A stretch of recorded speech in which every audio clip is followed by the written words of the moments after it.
നമസ്കാരം. കൈപ്പേശ്ശേരി ഗോവിന്ദമ്പുരി. വൈഷ്ണവനാമങ്ങളെ കുറിച്ച് നമ്മൾ നിരവധി തവണ നമ്മൾ സംവദിച്ചിട്ടുള്ള വൈഷ്ണവനാമങ്ങളെ കുറിച്ച്. നാരായണായ നമ, അനന്തായ നമ, അച്യുതായ നമ, ഗോവിന്ദായ നമ, രാമായ നമ, കൃഷ്ണായ നമ, വാസുദേവായ നമ, അങ്ങനെ ഒത്തിരി നാമങ്ങളെ കുറിച്ച് നമ്മൾ സംവദിച്ചിട്ടുണ്ട്. ധന്വന്തരമൂർത്തിയുടെ, നരസിംഹമൂർത്തിയുടെ ഒക്കെ ഏറ്റവും ശക്തമായി ശക്തമായി ജപിക്കാൻ പറ്റിയ വൈഷ്ണവനാമങ്ങൾ. കാരണം എല്ലാവർക്കും വിഷ്ണു സഹസ്രനാമം ജപിക്കാൻ അറിയില്ല, എല്ലാ ദിവസവും വിഷ്ണു സഹസ്രനാമം ജപിക്കാറില്ലാത്തവരുണ്ട്. അപ്പം വൈകുന്നേരം ഈ സന്ധ്യനാമം എന്ന് പറഞ്ഞിറങ്ങുന്ന പല പുസ്തകങ്ങളും ഒരുപാട് കീർത്തനങ്ങളാൽ നിബിഡമാണ്. നാമജപത്തിൽ അത് നാമജപം അല്ല, ശരിക്കും കീർത്തനങ്ങളാണ്, ശ്ലോകങ്ങളാണ്. നാമം എന്ന് പറയുന്നത് ഇപ്പൊ ഈ നമഃശിവായ, നാരായണനാമം അങ്ങനെയൊക്കെ പറയണ നാമങ്ങൾ. അപ്പൊ ഇത് രണ്ടും രണ്ടാ. പക്ഷെ ആ പുസ്തകത്തിൽ നാമജപ പുസ്തകം എന്നൊക്കെ എഴുതിയേക്കണം, സന്ധ്യാനാമ പുസ്തകം. അപ്പൊ വൈകുന്നേരം ജപിക്കാൻ പറ്റിയ നാമജപങ്ങളെ കുറിച്ച് തിരുമേനി പറയുന്നതൊക്കെ ചെയ്യുന്നുണ്ട്. പക്ഷെ എന്നാലും കുറച്ച് നാമങ്ങൾ, വൈഷ്ണവനാമങ്ങൾ തരുമോ എന്ന് ചോദിച്ചു. ഒരുപാട് ഏകാദശികൾ വരുന്നുണ്ട്, വൈഷ്ണവ ദിവസങ്ങൾ, വിഷ്ണുവിനെ പ്രാർത്ഥിക്കേണ്ട പ്രത്യേക ദിനങ്ങൾ ഒരുപാട് വരണുണ്ട്.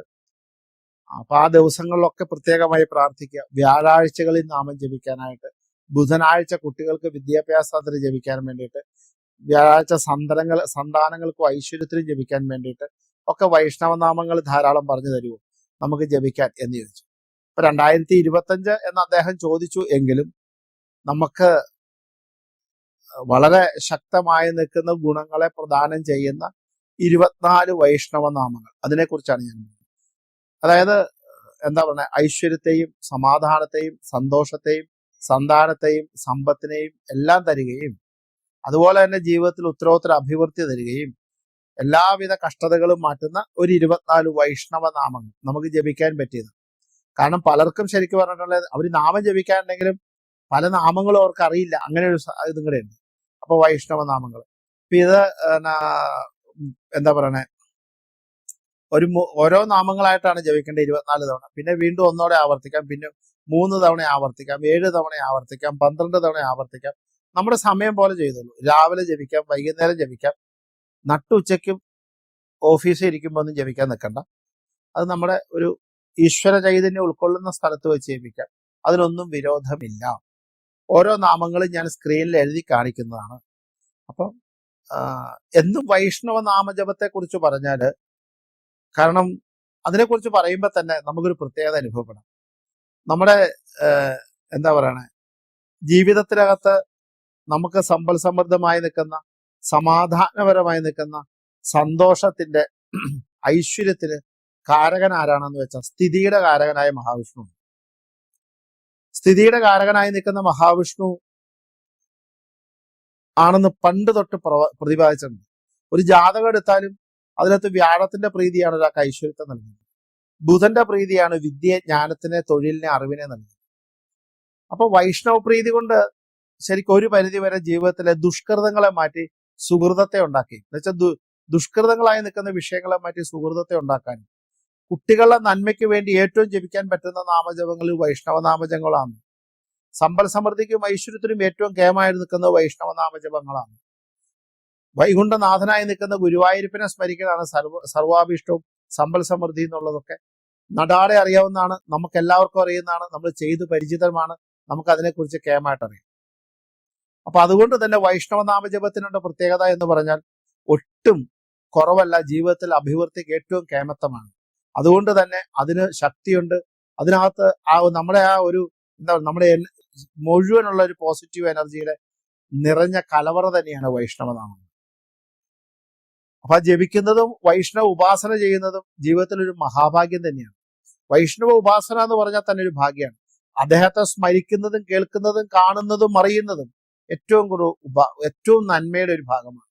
അതുകൊണ്ടൊക്കെ തന്നെയല്ലേ ഇപ്പൊ ഈ ഭാഗവത യജ്ഞങ്ങളൊക്കെ ഇത്രയും വൻ വിജയങ്ങളായി മാറുന്ന ആ വൈഷ്ണവ സാന്നിധ്യം. അദ്ദേഹത്തെ വിളിക്കുമ്പോൾ തന്നെ അദ്ദേഹത്തിന്റെ ചൈതന്യം ആ മണ്ഡപങ്ങളിൽ വന്ന് ഉണ്ടാകുന്ന അനുഭവമാണ് ആ ഓരോ അമ്പലങ്ങളിലും ഈ ഭാഗവതത്തിന്റെ ഒക്കെ വിജയത്തിലേക്ക് കിടക്കുന്നത്. അപ്പൊ അതുകൊണ്ട് വൈഷ്ണവ നാമജപം എന്ന് പറയുന്നത് ഒരു ഭാഗ്യം, ജപിക്കാൻ പറ്റുന്ന ഒരു ഭാഗ്യം. ജപിക്കിപ്പിക്കില്ല, എന്തുകൊണ്ടാ വെച്ചാൽ നമുക്ക് കഷ്ടകാലം അനുഭവിക്കാൻ ജപിപ്പിക്കില്ല. ജപം തുടങ്ങാൻ പറ്റി, ജപിക്കാൻ പറ്റി എന്ന് പറഞ്ഞാൽ അതിഗംഭീരമാണ്, അതികേമത്വം തന്നെയാണ്. അതുകൊണ്ട് തന്നെ അതിന് അതൊക്കെ ജപിക്കാൻ പറ്റുന്നൊരു ഭാഗ്യമാണെന്നാണ് ഞാൻ പറയുന്നത്. പറഞ്ഞു തരാൻ പറ്റുന്ന എനിക്ക് പോലും ഭാഗ്യമുണ്ട്. നിങ്ങൾക്ക് എഴുതിയെടുക്കാം, നിങ്ങൾക്ക് കേൾക്കാം.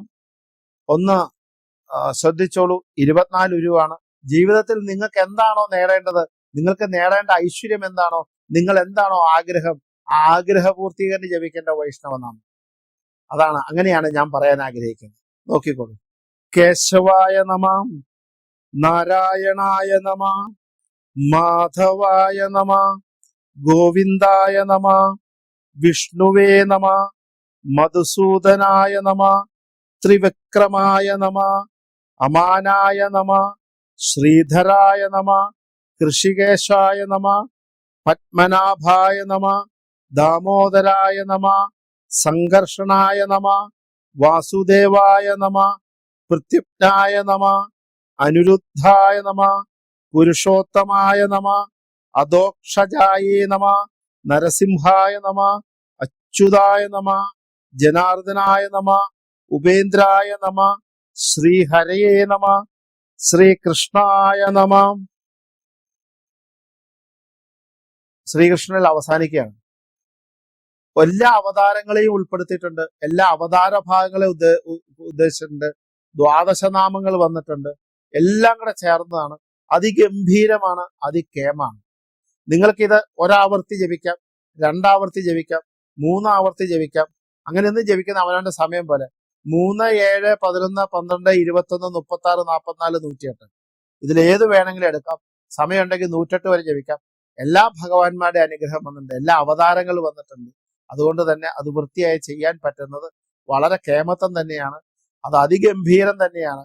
വൈഷ്ണവനാമങ്ങളുടെ ശക്തി പറഞ്ഞറിയിക്കാൻ പറ്റില്ല, അത്ര കേമാണ്. വൈകുണ്ഠം എന്ന് പറയുന്ന സ്ഥലത്ത് വൈകുണ്ഠനാഥനായി നിൽക്കുന്ന ഭഗവാൻ പരമാത്മാവിലേക്ക് ലയിക്കാൻ വേണ്ടി നാമങ്ങൾ ജപിച്ച് നമ്മുടെ ശാപതാപങ്ങൾ ഇല്ലാണ്ടാക്കി മോക്ഷത്തിലേക്ക് എത്താൻ വേണ്ടി ആശ്രയിക്കുന്ന വൈകുണ്ഠനാഥനെ ഭൗതിക സുഖങ്ങളിലെ എല്ലാ പാരമ്പര്യതയിൽ എത്തിച്ച് ഭൗതിക സുഖങ്ങൾ പൂർണ്ണമായി തന്ന് അനുഗ്രഹിച്ച് സന്തതി പരമ്പരയെ പൂർണ്ണമായി അനുഗ്രഹിച്ച് ജീവിതത്തിൽ നിൽക്കുന്ന എല്ലാ ഉദാത്തമായി നിന്ന സുഖത്തെയും പ്രദാനം ചെയ്യാൻ വൈഷ്ണവനാമത്തിന്റെ ശക്തി വേറൊന്നിനില്ല. അതുകൊണ്ട് തന്നെ ആ വൈഷ്ണവ ദർശനം സ്മരണം പോലും അതിഗംഭീരമാണ്.